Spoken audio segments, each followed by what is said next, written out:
What if someone were to take your life before you even got the chance to live it? Well, this is what abortion is. Abortion takes the right to life of an unborn child. Abortion continues to be a worldwide controversial topic, with one side of the argument being the pro-life side, which is that the baby should get to live. The other side is the pro-choice side, which is that the woman should get to choose. Many arguments against women being able to control their bodies, health, and freedom is what the pro-choice argument is. This is a valid point because I do understand that women should have certain rights, but the issue is that people aren't looking at the rights of the unborn child. Abortion should not be legalized because it violates the right to life of the unborn and causes physical and emotional harm to women. First, abortion violates the right to life of an unborn child.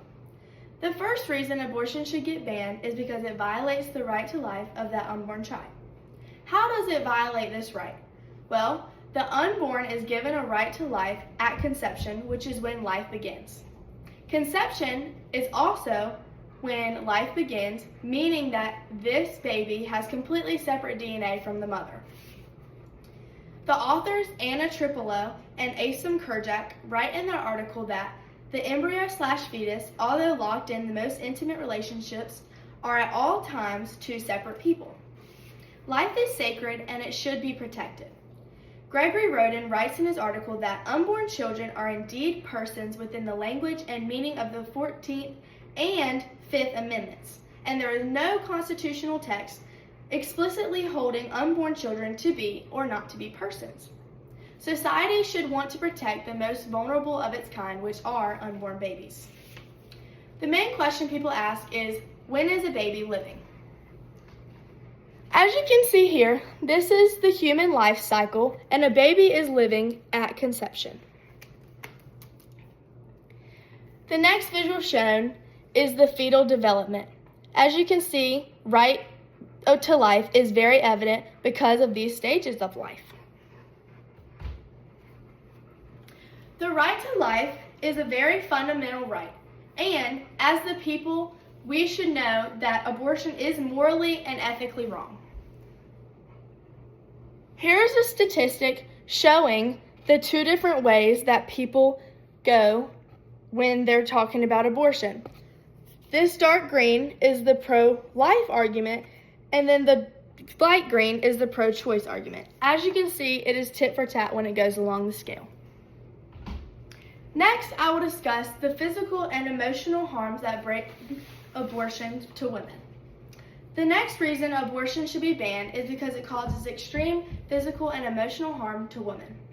Many statistics, documentaries, and experiences show how abortion causes physical and emotional harm.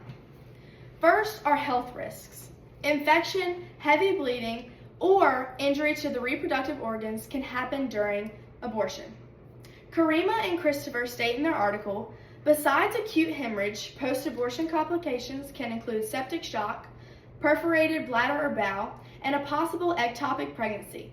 All conditions, if not promptly diagnosed, can lead to a high mortality rate. Some post-abortion complications long-term include chronic pelvic pain, infertility, and miscarriage. Some immediate post-complications of abortion are nausea, dizziness, and fatigue. Now for the emotional harm. Some psychological effects include depression, anxiety, and guilt.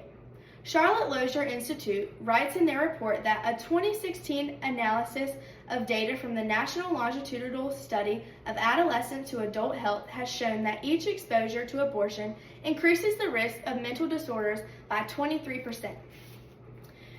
The main feeling that women get after having an abortion is regret.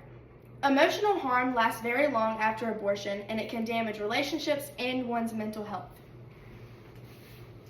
I'm now going to show a YouTube video of a lady who had an abortion in the past and her feelings about it now.